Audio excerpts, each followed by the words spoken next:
tes dulu. 12 kali 6. 72. Berapa? 72. Oke. 18 kali 6. 104. Berapa? 108. 108. Oke. Nah, 32 kali 3. 96. Oke. 35 kali 5. 175.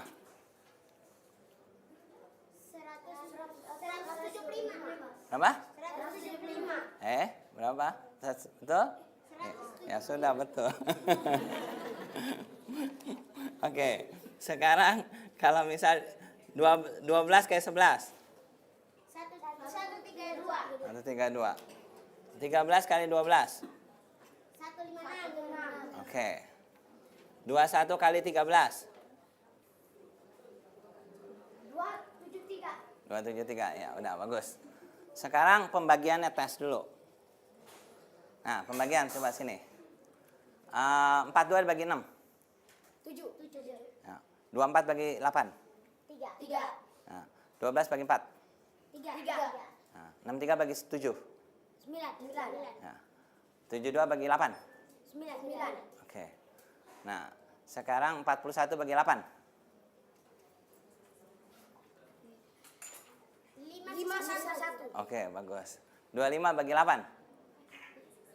3 sisa 1. Oke, bagus. Sekarang 27 bagi 5. 5 sisa 2. Nah, oke.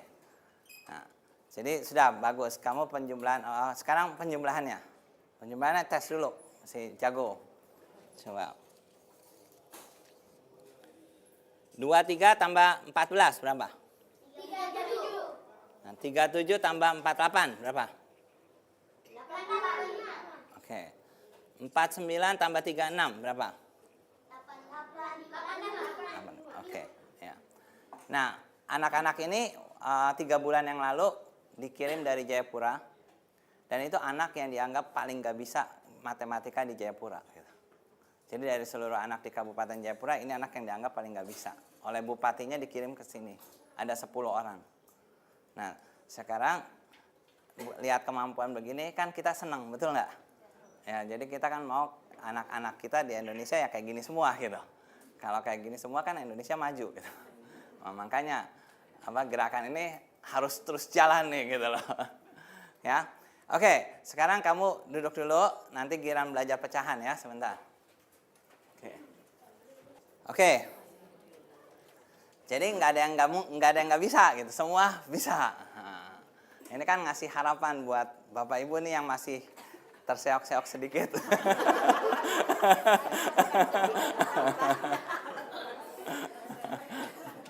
Nah, ini ada contoh yang udah gitu loh.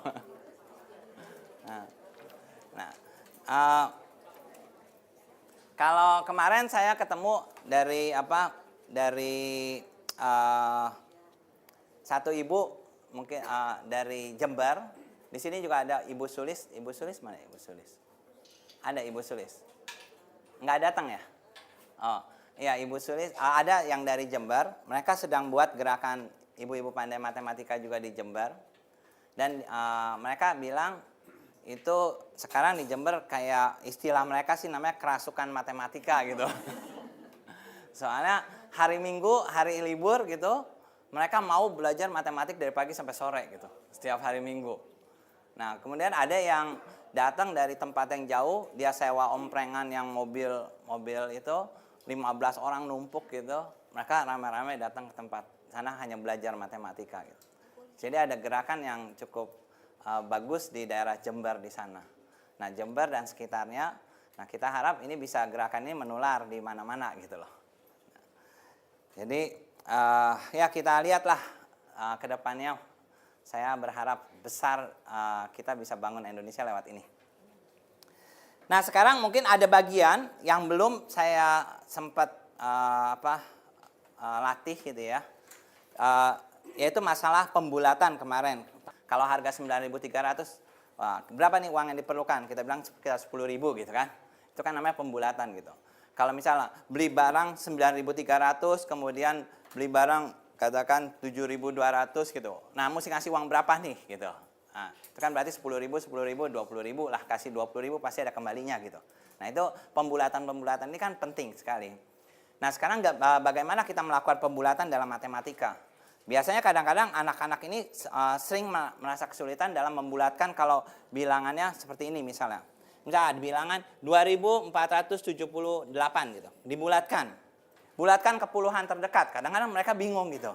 Atau ke ratusan terdekat seperti apa gitu. Jadi kalau 5-nya sendiri kita sebut, kita kalau dalam matematika ini kita bulatkan ke 10. Jadi kenapa itu? Ini perjanjian aja. Tapi kalau di fisika lain lagi. Ada aturan, ada juga di matematika yang lebih tinggi lagi mereka bedakan 5 itu bisa ke 10 bisa ke 0. Tapi untuk SD ini kita bikinnya sama semua, 5 itu ke 10 gitu.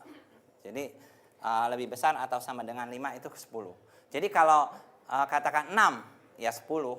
Bagaimana membulatkan ini menjadi puluhan terdekat. Ini satuannya, ini puluhannya. Berarti yang kita mau bulatkan ini duanya ini gitu. Duanya ini bisa ke 0, bisa ke 10 kan. Nah, sekarang kita lihat dari 2 ini ke 0 atau ke 10. 2 itu di bawah 5. Berarti dia dibulatkan ke 0, buang. Dibuang berarti tinggal 60. Nah, begitu.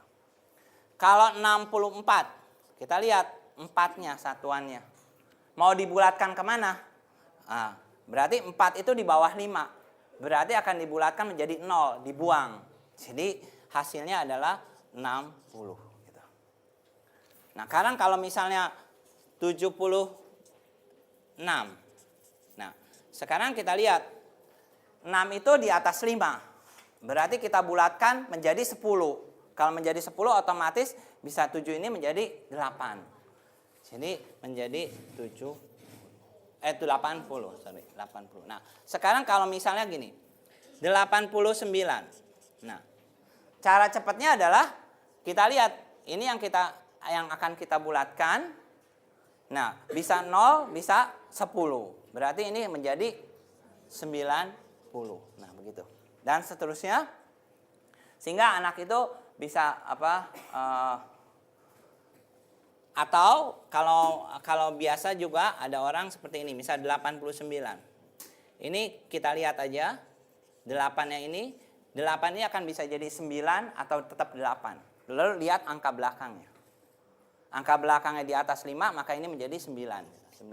Begitu biasanya seperti itu. Tapi kalau angka belakangnya misalnya di bawah 5, ini di bawah 5 maka menjadi tetap 8. Jadi ingatnya angka di sini bisa 8, bisa 9. Nah, sekarang misalnya katakan begini.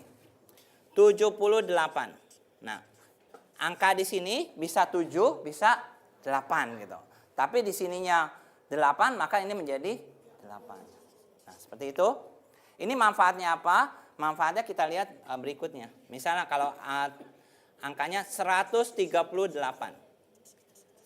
Bulatkan menjadi puluhan terdekat. Berarti puluhan terdekat berarti yang dibulatkan ini.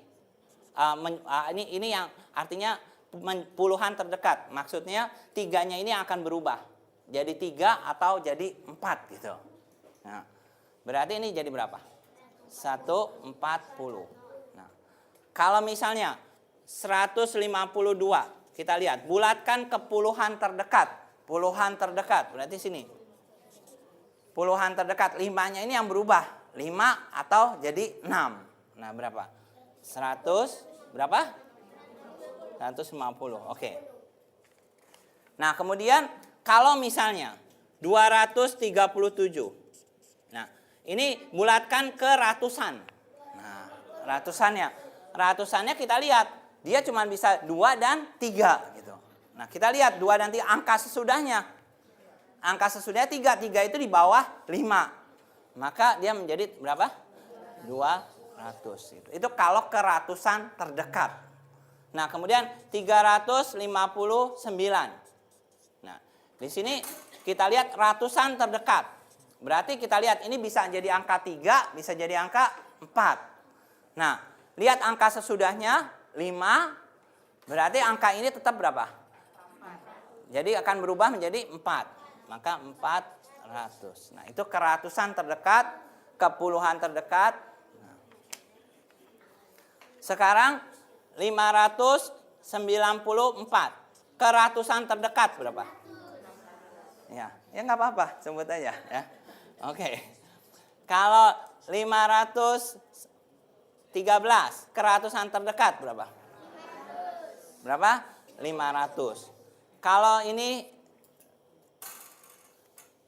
594, ke puluhan terdekat. Ke berapa? Ke puluhan terdekat berapa? 590, karena ini bisa berapa? Bisa 9, bisa 10. Nah, tapi karena di belakangnya di bawah 5, jadi apa? 590.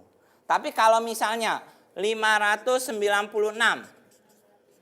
Nah, ini menjadi apa? Ini kan bisa 9, bisa 10. Nah, kalau 10 maka ini menjadi 60 kan? Nah, ininya berapa? 600. Nah, seperti itu. Itu masalah pembulatan. Jadi sebenarnya kalau anak-anak ini dikasih tahu mana yang dikasih tanda seperti ini, bisa 9 dan 10 dikasih tanda ini, dia lebih gampang. Cara kadang-kadang kalau nggak dikasih tanda ini, anak-anak ngalamin kesulitan.